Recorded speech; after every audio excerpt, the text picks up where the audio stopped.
ಹರೇ ಕೃಷ್ಣ. ಜಯ ಗೋಮಾತಾ, ಜಯ ಗೋಪಾಲ್. ಎಲ್ಲ ರಾಧಾಸುರಭಿ ಗೋಮಂದಿರದ ಗೋಭಕ್ತರಿಗೆ ಪ್ರಣಾಮಗಳು. ಈ 4ನೇ ಪ್ರಶ್ನೆ, ಮಾನಸಿಕ ಆರೋಗ್ಯದ ಮಹತ್ವ ಏನು, ಇದನ್ನು ಸುಧಾರಿಸಲು ಸರಳ ವಿಧಾನಗಳು ಯಾವುದು? ತುಂಬ ಸುಂದರವಾದಂಥ ಪ್ರಶ್ನೆ. ಆಯುರ್ವೇದ ಹೇಳ್ತದೆ, ಪೂರ್ವಜನ್ಮ ಕೃತಂ ಪಾಪಂ ವ್ಯಾಧಿ ರೂಪೇಣ ಬಾಧ್ಯತೆ. ಆಯುರ್ವೇದ ಹೇಳ್ತದೆ, ಪೂರ್ವಜನ್ಮದಲ್ಲಿ ಮಾಡಿದ ಪಾಪದ ಫಲವು ಈ ಜನ್ಮದಲ್ಲಿ ಸಿಗ್ತದೆ, ವ್ಯಾಧಿ ರೂಪದಲ್ಲಿ ಸಿಗ್ತದೆ ಅಂತ ಹೇಳಿದೆ. ಇದರ ಅರ್ಥ ಏನು? ಪೂರ್ವಜನ್ಮದಲ್ಲಿ ಈ ಶರೀರ ಇರಲಿಲ್ಲ, ಅಲ್ಲಿ ಬೇರೆಯೇ ಶರೀರ ಇದ್ದದ್ದು, ಈ ವ್ಯಕ್ತಿಯೂ ಅಲ್ಲಿ ಇರಲಿಲ್ಲ. ಅದು ಹೇಗೆ ಆ ಪೂರ್ವಜನ್ಮದ ಪಾಪವು ಇಲ್ಲಿಗೆ ಬಂತು? ಇದು ತುಂಬ ವಿಶೇಷವಾದಂಥ ಪ್ರಶ್ನೆ ಅಲ್ವಾ? ಈಗ ಪೂರ್ವಜನ್ಮದಲ್ಲಿ ಅಲ್ಲಿ ಈ ಶರೀರ ಇರಲಿಲ್ಲ, ಆದರೆ ಈ ಸ್ಥೂಲ ಶರೀರ ಇರಲಿಲ್ಲ, ಸೂಕ್ಷ್ಮ ಶರೀರ ಅಲ್ಲಿ ಇತ್ತು. ಆ ಸೂಕ್ಷ್ಮ ಶರೀರದ ಮೂಲನೇ ಮನಸ್ಸು, ಬುದ್ಧಿ, ಅಹಂಕಾರ, ಇದು ಸೂಕ್ಷ್ಮ. ಪಂಚಭೂತಾತ್ಮಕ ಶರೀರ ಇದು ಸ್ಥೂಲ. ಈ ಮನಸ್ಸು ಆ ಶರೀರದಲ್ಲಿ ಇದ್ದ ಕಾರಣ ಪಾಪ ಮಾಡುವುದು ಯಾವುದರಲ್ಲಿ? ಮನಸ್ಸಿನ ಮೂಲಕಲ್ವಾ? ಮನಸ್ಸೇ ಪಾಪಕ್ಕೆ ಮೂಲ ಕಾರಣ. ಎಲ್ಲ ಪ್ರಕಾರದ ಪಾಪವು ಮನಸ್ಸು ಮಾಡಿಸುವುದು. ಅದು ಬೇಕು, ಇದು ಬೇಕೆಲ್ಲ ಸೂಚನೆ ಕೊಡುವುದು ಯಾವುದು? ಮನಸ್ಸಲ್ವಾ? ಮನಸ್ಸು ಮತ್ತು ಬುದ್ಧಿ. ಆದ್ದರಿಂದ ಆ ಮನಸ್ಸು ಪಾಪ ಮಾಡಲಿಕ್ಕೆ ಮೂಲ ಕಾರಣ. ಆ ಪಾಪ ಮಾಡುವುದು ಯಾರು? ಕೆಲಸ ಮಾಡುವುದು ಯಾರು? ಶರೀರ. ಆದ್ದರಿಂದ ಮಾಡಿಸುವುದು ಯಾರು? ಮನಸ್ಸು. ಆದ್ದರಿಂದ ಮನಸ್ಸು ರೋಗಕ್ಕೆ ಮೂಲ ಕಾರಣ. ಎಲ್ಲ ರೋಗಕ್ಕೆ ಮೂಲ ಕಾರಣ ಮನಸ್ಸು, ಪಾಪಕ್ಕೂ ಮೂಲ ಕಾರಣ ಮನಸ್ಸು. ಆದ್ದರಿಂದ ಮಾನಸಿಕ ರೋಗಕ್ಕೆ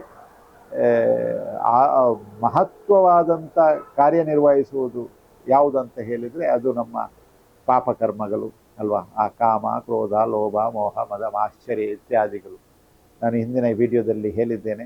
ಅದೇ ರೀತಿ ಆ ಪೂರ್ವಜನ್ಮ ಕೃತಂ ಪಾಪಂ ವ್ಯಾಧಿ ರೂಪೇಣ ಬಾಧ್ಯತೆ ಅಥವಾ ಪೀಡ್ಯತೆ, ಅದರಲ್ಲಿ ಹೇಳಿದೆ, ತಚ್ಚೈ ದಾನಂ ಜಪಂ ತಪಂ ಔಷಧೀಭಿ ಅಂತ.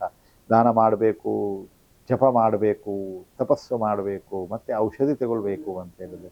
ಅಲ್ಲಿ ದಾನ, ಜಪ, ತಪ ಯಾಕೆ ಹೇಳಿದ್ದಾರೆ ಅಂತ ಹೇಳಿದರೆ, ಮಾನಸಿಕ ರೋಗವನ್ನು ನಾವು ಸುಧಾರಿಸಲು ಸರಳ ವಿಧಾನಗಳು ಯಾವುದಂತ ಹೇಳಿದರೆ, ನಾವು ಯಾವಾಗಲೂ ನಾವು ದುಡಿದಂಥ ಹಣದಲ್ಲಿ 20% ನಾವು ಸಮಾಜಕ್ಕೆ, ಒಳ್ಳೆ ಕಾರ್ಯಕ್ಕೆ, ಗೋಶಾಲೆಗೆ, ಗೋಸೇವೆಗೆ, ಅಥವಾ ಯಾವುದೇ ಒಂದು ಅನ್ನದಾನ ಇರಲಿ, ಅಥವಾ ಪ್ರಕೃತಿಯನ್ನು ಪೋಷಿಸುವವರು ಇರಲಿ, ಅಥವಾ ಪ್ರಾಣಿಗಳಿಗೆ ಆಹಾರ ನೀರು ಏನಾದರೂ ಕೊಡುವುದಿರಲಿ, ಇಂಥದ್ರಲ್ಲಿ ನಾವು ಉಪಯೋಗ ಮಾಡಬೇಕು.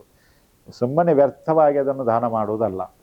ಹಾಗೆ ಜಪ ಮಾಡಬೇಕು ಅಂತ ಹೇಳಿದರೆ ನಾವು ಭಗವಂತನ ನಾಮಸ್ಮರಣೆಯನ್ನು ಮಾಡಬೇಕು, ಹರಿನಾಮ ಇತ್ಯಾದಿ ನಾಮಸ್ಮರಣೆಯನ್ನು ಮಾಡಬೇಕು. ಆಯುರ್ವೇದಾಚಾರ್ಯರು ಹೇಳಿದ್ದಾರೆ, ಚರಕ ಋಷಿಗಳು, ಸಾಧ್ಯ, ಅಸಾಧ್ಯ, ಕಷ್ಟ ಸಾಧ್ಯ 3 ಪ್ರಕಾರದ ರೋಗಕ್ಕೂ ಒಂದೇ ಮದ್ದು. ಅದು ಯಾವುದು ಅಂತ ಹೇಳಿದ್ರೆ ಭಗವಂತನ ನಾಮಸ್ಮರಣೆ. ಅಚ್ಯುತ, ಅನಂತ, ಗೋವಿಂದ ಅಥವಾ ವಿಷ್ಣು ಸಹಸ್ರನಾಮ ಇತ್ಯಾದಿಗಳನ್ನು ಹೇಳಿದರೆ ರೋಗಗಳು ನಾಶ ಆಗ್ತದೆ. ಮೂಲ ರೋಗ ಮನಸ್ಸಿನ ರೋಗ. ಆ ಮನಸ್ಸಿನ ರೋಗ ನಾಶ ಆದರೆ ಎಲ್ಲ ರೋಗಗಳು ನಾಶ ಆಗ್ತದೆ. ಸುಲಭ. ಆಯುರ್ವೇದದಲ್ಲಿ ನಾವು ಭಗವಂತನ ಸ್ಮರಣೆ ಮಾಡ್ತಾ ಇದ್ದರೆ ನಮ್ಮ ಎಲ್ಲ ರಕ್ತಕೋಶಗಳು ಶುದ್ಧ ಆಗ್ತದೆ ಅಂತ ಹೇಳಿದೆ ಅಲ್ವಾ? ಅದು ಶುದ್ಧ ಆಗಿ ಪಾಸಿಟಿವ್ ಇದಕ್ಕೆ ತಿರುಗುತ್ತದೆ. ಉದಾಹರಣೆಗೆ ಭಕ್ತ ಕುಂಬಾರರ ಕಥೆಯನ್ನು ನಾವು ನೋಡಿದ್ದೇವೆ.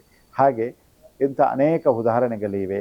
ಮನಸ್ಸೇ ರೋಗಕ್ಕೆ ಮೂಲ ಕಾರಣ, ಮನಸ್ಸೇ ಪಾಪಕ್ಕೆ ಮೂಲ ಕಾರಣ. ಆದ್ದರಿಂದ ಮನಸ್ಸನ್ನು ನಿಯಂತ್ರಣ ಇಟ್ಟುಕೊಂಡ್ರೆ ನಮ್ಮ ಎಲ್ಲ ರೋಗಗಳು ನಾಶ ಆಗ್ತದೆ.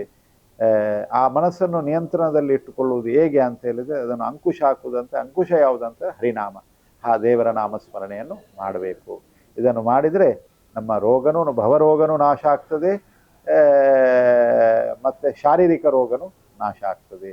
ಜಯ ಗೋಮಾತಾ, ಜಯ ಗೋಪಾಲ.